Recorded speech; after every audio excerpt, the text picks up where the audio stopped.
at the ANROS 2016 Conference Day 2, and I'm here with Dr Georgina Sutherland from the University of Melbourne.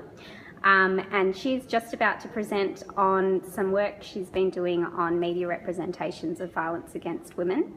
Do you want to give us a quick rundown of what you've done and what's coming up? Sure. So I think I'm in a reasonably enviable position among my peers of having a completed project. So I've got quite a lot to present, but I'm only going to present some small components. So primarily around our key learnings from the State of Knowledge paper that I know Kathy Humphries described as the boring bit of research, but like her, it's the foundation for our other projects. And then I'm going to describe our empirical project, a project in which we collected media or collected news items on violence against women, the way we went about analysing that, and then some very preliminary sort of key areas of concern. I think other people today I've heard them call reflections, so that's probably quite good. Reflections on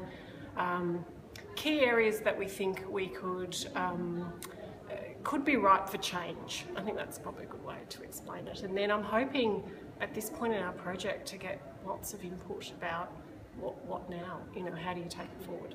Absolutely. So backtracking, what did you find in the literature to begin with? The literature review, we had a number of components, but I think the component that informed our work, which is a study on studies of representation. So what is the content of media messages in the context of violence against women and their children? And I think overwhelmingly is that there's consensus. So lots of studies, conducted in lots of different countries, conducted in lots of different types of media, radio, television, much less in the digital space, but certainly a lot of literature, a lot of evidence to draw on.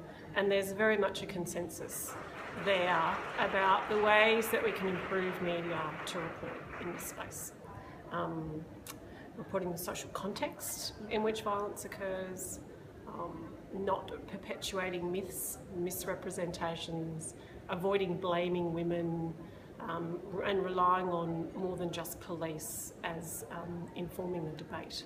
So I think there's about 5 key areas that sort of are really strong findings across lots of other research projects. Okay. So that was, having a consensus is not often common in these types of things, but in fact it was collating them and synthesising the literature and finding the key themes in this process was actually not simple, but it came together really well. And you said that you've got some main key concerns. Yes. Are they different to what you just listed?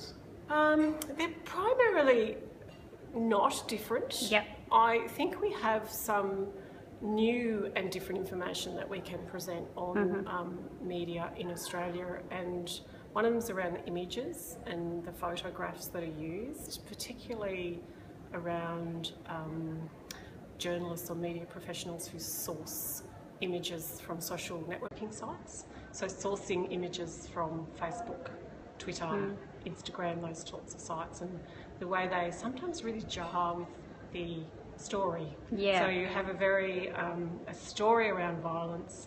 It could be homicide. The photograph that accompanies it is smiling perpetrators, pursuing leisure activities, often together, sometimes at their wedding, and it sits wrong. And I think there's a lot that we can learn about images and the way that's used in media. Absolutely. Yeah.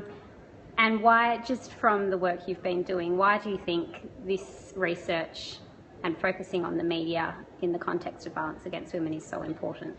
I think it's a really important part in terms of primary prevention, and I come to this with a public health background in which prevention is always the key, and I think media have potentially a very big role to play in prevention because they're a lens through which the general public views violence, and if we can change the story that's being told through the media, then you can change how people are taking in, interpreting the information, how they might respond, what they might do, attitudes. I think it's got really, really broad effects, and it's very relevant in the prevention space. Yeah. And so will this project be put into a sort of a practical format for the media in some way or another? Yeah, that would be ideal, is Yeah. that you translate knowledge to practice. We haven't got, at this point in the project, one definitive outcome to say, let's do this. Yeah. I think there's probably multiple strands to the dissemination. And how we do that will be something that we will collaborate with media to do. We would not like to be researchers that sit and say, do this.